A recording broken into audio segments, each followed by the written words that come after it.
Right. Siyaqhubeka nokuchaza i-common factor ukuze ingene kubantu kahle bayizwe kahle. Stay common factor uyithola uma uqhathanisa izinto ezimbili hayi eyodwa. Manje siqhathanisa u100 siqhathanisa no10.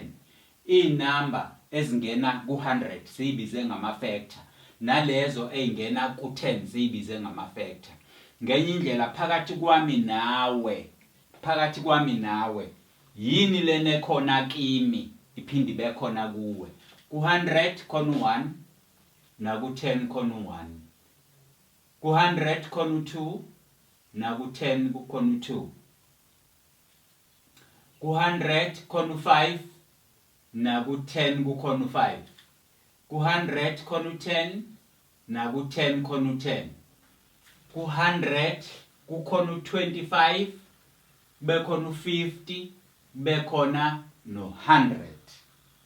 Yezwa ke lezo u25 u50 no100 zibalelwa ku100 kuphela ngoba zona ayisekho ku10. Right. Mangabe sesibuka lobu budlelwano ke bubukeke lobu budlelwano nampo obunye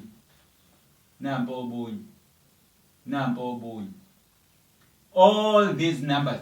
Uma ngase ngithi ngibhaleleke manje inamba ezi-common ezithi zikhona ku10 siphinde zibe khona ku100. Yokuqala u1, eyesibili u2, eyesithathu u5, eyesine u10.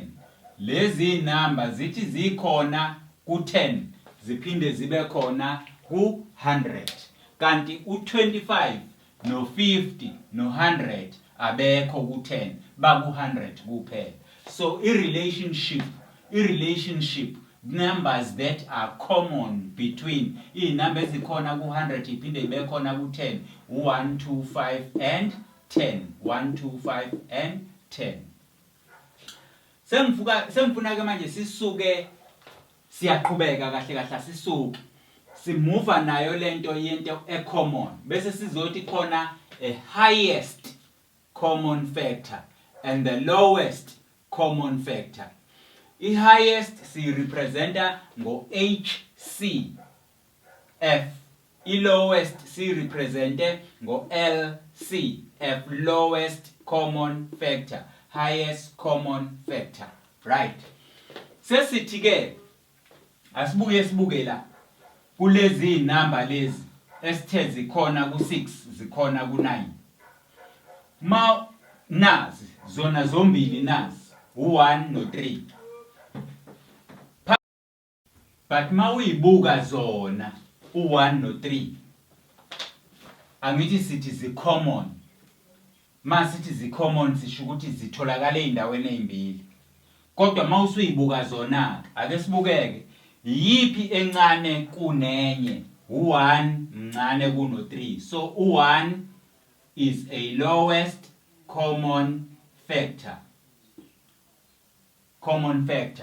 and therefore u3 will be the highest common factor. That will be our 3. Ganjalo nala ku10 no 100 the highest and the lowest. The highest angithi ekhona ku10 no 100 u1 no 2 no 5 no 10. The highest will be 10 and the lowest will be 1. The lowest will be 1. So the lowest common factor in this case will be 1 and the highest common factor in this case will be 10. Siyabona lokho? Inamba enkulu kunazo zonke ezingena kubo bobabili. Inamba enkulu kunazo zonke lezi engena kuzo zombili. Bese sizobheka inamba encane kunazo zonke lezi engena kuzo zombili. Nala kukhulunywa ngendlela efanayo futhi. So that is what is called a highest common factor and the lowest common factor. Mawuthi into i-common usuke uqhathanisa izinto ezimbili. siyakhuphuka njalo silokhu sihlupha umqondo wethu. Sesibuka lento ke manje sesiyaphuma ezinambeni bakithi. Sesiyaphuma ezinambeni sezosebenza ngeinamba ezixoviwe ezicutshiwe zani nezinto ezithile njalo. Ake sibuke la. Abanga ukuthi siyayi-understand ke indaba ye-highest common factor ne-lowest common factor. Siphinde si-understand indaba ye-factor between two numbers. Ukuthi sisuke sisho uthini. If a factor is between two, sisuke sithi i-common. Now ake sibuke la. Uma bekuthiwa la asenze njani? Asimplify. Asenze lesi sibalo sibe lula. Uma bekuthiwa asenze lesi sibalo sibe lula, yini ebesingayenza? Buka ke. Lesi sibalo sinento engaphezulu kwalo line esiubiza nge-division line. Kube khona into engezansi kwe-division line. Kuyoba wrong ngengane yami mawuqhamuka wena usuthatha lo A nalo A nalo A ubakhansela. Ku wrong lokho. Busuthi i-answer yakho u-B over 2 ngoba u-A ukhansela u-A ukhansela u-A. Busuthi i-answer yakho u-B over 2. Kodwa indlela okwenziwa ngayo isibalo esinjengalesi yilesi. Buka ngaphezulu kuqala bese uyabuya uzobuka ngezansi. Athi uyayizwa lento? Buka ngaphezulu qala bese uyabuya uzobuka ngezansi. Ngaphezulu angithi uyangizwa ukuthi ngithini? Ngaphezulu kunezinamba ezimbili kanti ngezansi kunenamba eyodwa. Uzokhumbula phela kwa grade 8. Kwa grade 8 mina ngathi kuwena inamba enje mangizothi nje 2A iyodwa le number. Isizathu esithi ngithi iyodwa le number ila phakathi ka2 no-A akekho uplus okanye uminus. Ngoba uplus no minus kuphela abahlukanisayo. And then therefore kusho ukuthi mawubuka wena ngaphezulu, mawubuka ngaphezulu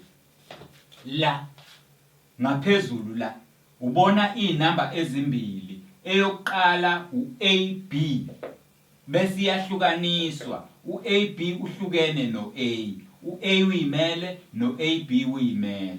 Ayithi siyayizwa lento engiyishoyo. Kodwa mangibuka uThemba kanye noSipho kunento abafana ngayo.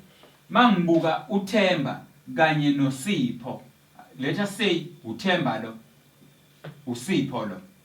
Mangibuka uThemba kanye noSipho kunento abafana ngayo. Yini lena abafana ngayo uThemba noSipho? Phakathi kaThemba noSipho bobabili banaye lo. Anti siyabona? Bese sivula ama brackets ethu. Bese sithi ke uma uThemba sesithathile iso lakhe kusala ikhanda lakhe bese sithi plus. Sithi uSipho uma silithatha naye iso lakhe kuzosala bani? U1.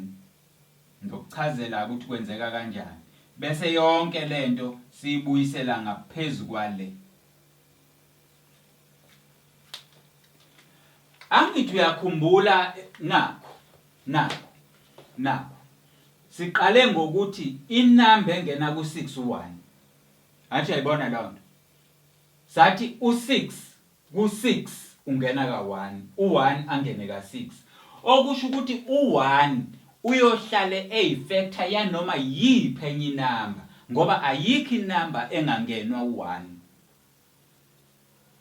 Khumbula AB ama variable amele inamba, angithi amele inamba, angithi yes. So ke masibuya sizala sithi ubani ama factors ala sizokwenza ama factors ala. Uma sizokwenza ama factors ka AB, ama factors ka AB enye yawo uA, enye yawo uB, enye yawo u1, enye yawo uAB. Anti niyayizwa lento engiyishoyo? Ngoba uA kuAB uya kaB, uB kuAB aye kaA. Lokhu kuya kalokhu noma lokhu. Kanti mangithatha lokhu ngikuletha la kuzoya kanye. Kanti lo la uzoya kaAB. U1 nje mangithatha lento ngiyidivide ngo1 ianswer kuzoba uAB. Mangithatha lento ngiyidivide ngoAB ianswer kuzoba u1. Therefore ayikho inamba engangenwa u1. Ingakho mangabe siphuca uSipho iso lakhe kusala u1. Akusala u0. Kanti masiphuca uThemba iso lakhe kusala ikhanda. Iyezwakala lento engiyishoyo. Mawusukwenzileke kanjena siye sithi ke lokhu okungenhla, lokhu okungenhla kunama factors. Eyokuqala ifactor engena kukho konke lokhiya yile. Eyesibili engena kukho konke lokhiya yile. Such that mangithatha le number nale number ngiyimultiplier iyaphuma le number la ngaphezulu.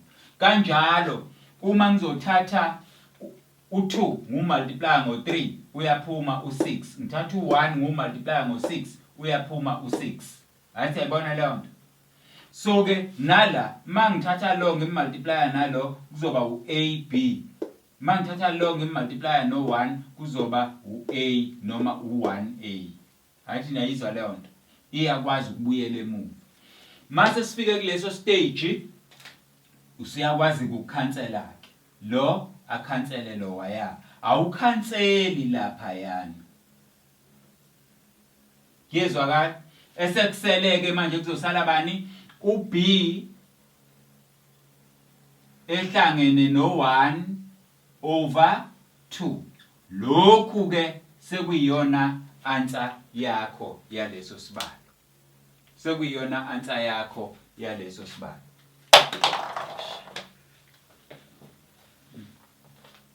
Right.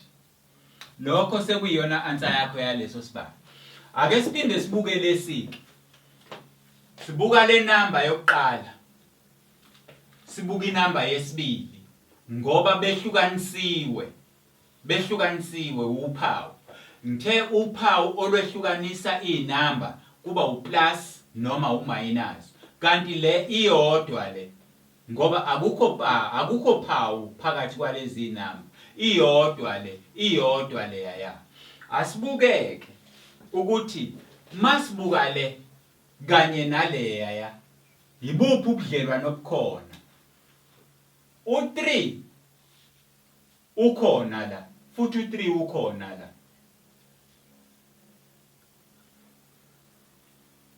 uA ukhona la ngoba babili sometimes ngomunye uA bese sithi plus sihlakazele. Masihlakazale izoba ubani? Izoba u2 times 3 u6 lo bese kuba u times A. Uyabona ukuthi lo 6A lo 6 subhale kanjani? 2 times 3 is 6. Uyabona ukuthi lo A squared subhale kanjani? A times A. Ubuyele emuva ke kuma rules of exponent. Ngesikhathi nifunda ama rules of exponent umthetho wawuthi uma ngimultiplya inamba ezifanayo inamba ngiyibhala kanye bese ngibala ukuthi zingaki izona bese ngibeka lapha phezulu. Do you understand that? Now asibukeni ke phakathi kwale namba yokuqala nale namba yesibili. Angithi siqhathanisa abantu ababili la yini ecommon. Sibuye size la ngezansi.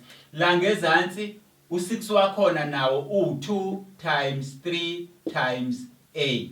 Ayithi yayibona la. Asibuyeni ke sibuke ukuthi yini lena ekhona la iphindi bekhona lapha la ngaphezulu. Ngaphezulu okukhona ukhona u3 la ukhona la. Ukhona uA la ukhona la.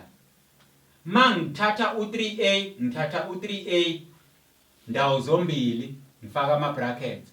Ngapha kusala uA oyedwa ngale ngaphesheya kusale uplus 2 bese ngiyavala bese ngithi all over la ngezansi nanku 3A bese ngithi times 2 lona ke useyakwazi ukukhansela lo usekhansela lo sekusala bani ke ianswer yakho isiwu A plus 2 over 2 nansi ke ianswer yakho usuyisimplifyile ke isibalo sakho.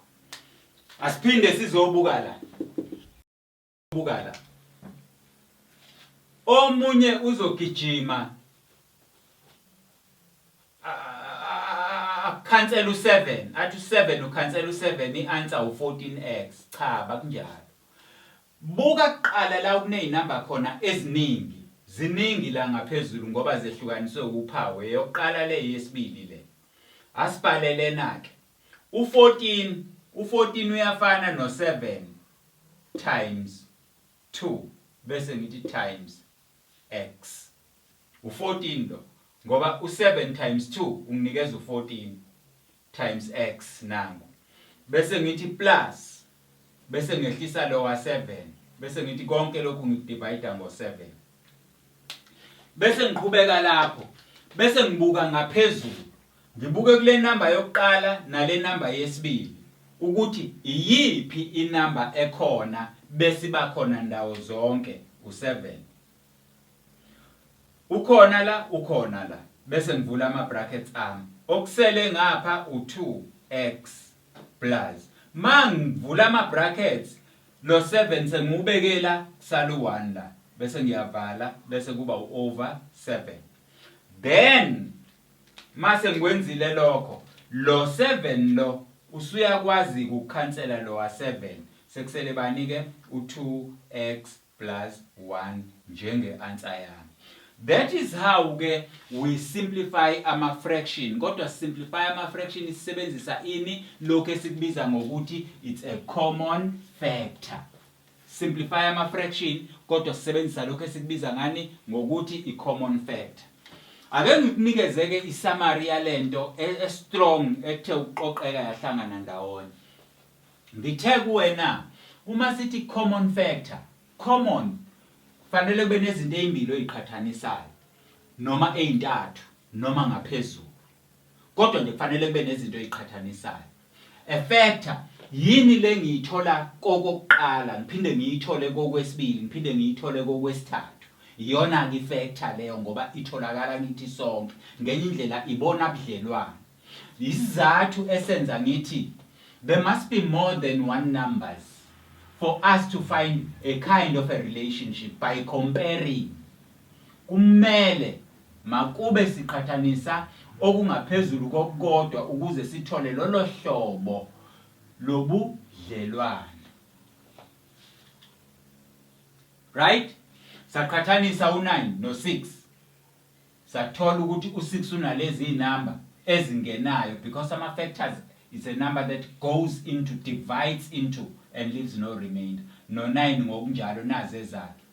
Kodwa sase sithi ezitholakala kubo bobabili yilokho esikubiza ngokuthi common u1 no3. Sase siphinde sibuka phakathi ka1 no3 ukuthi yiphi encane yiphi enkulu. Encane sayibiza ngo lowest common factor. Enkulu sayibiza ngo highest common factor. Sakuchaza na 100 sakusolidify. Sase sithi uma uqala usimplifya ibalo ezingama fraction buka ngaphezulu inamba kufanele zehlukani mazimbili noma zintathu ziyokwahlukaniswa uphawu phakathi nendawo it's either uplus noma uminus. Buka ke kweyokuqala ubuke kweyesibili ukuthi yini ekhona ndawo zonke bese uyibhala ngaphandle bese uvula ama brackets. bese kuthi mawusuyibhale ngaphandle yona kwama brackets kusho ukuthi usuyikhiphile lapha mawuyikhipha ke kusalani kusala b lapha ya mawuyikhipha akusala u-0 kusala u-1 isizathu esenza ukuthi kusala u-1 remember ngisichazile ngithe u-1 ingoba u-1 ukhona kuzo zonke inamba kuzo zonke 9 no6 ukhona u-1 110 ukhona u-1 bani nobani ukhona u-1 ukhona kusho ukuthi mawukhipha i-common factor ubona wena ngathi kusala u0 akusela u0 kusela u1 ingakho ngibhala u1 lapha yana mawusukwenzile lokho you close the bracket then usungakhansela ke lena ngaphandle kwama brackets busubheka ukuthi ikhona yini ngezansi uma ikhona ngezansi iyona kuphela ke okwazi ukuyikhansela bese kuthi konke okunye okusele kuba yianswer ngoba ukukhansela from this stage kuyoba wrong mangikhansela la lo uzokhansela lo akhansele lo waya bese uthini uthi answer ba sekulo ngakuchaza in the form of a common factor ngicabanga ukuthi nala abantu ba-understand ngisho a law of exponent angithi uyakhumbula ukuthi kwa grade 8 sasikubiza lokhuyana ngokuthi exponent power lokhu sikubiza ngebase sathi lokhuyana kuqhamuka uma umultiplya inamba ezimbili ezifanayo a times a ubhala kanye u-a nanku busubabala bona 1 2 nanku yaphezulu kangangoba uma bebathathu uma ngizoba no a times a ngubhala kanye u-a bese ngibala bona bese ngibhala u3 lapha phezulu so a cubed njalo cabanga ukuthi ke abantu baya-understand lokho that is how we simplify the common factor now we are going to move to linear equation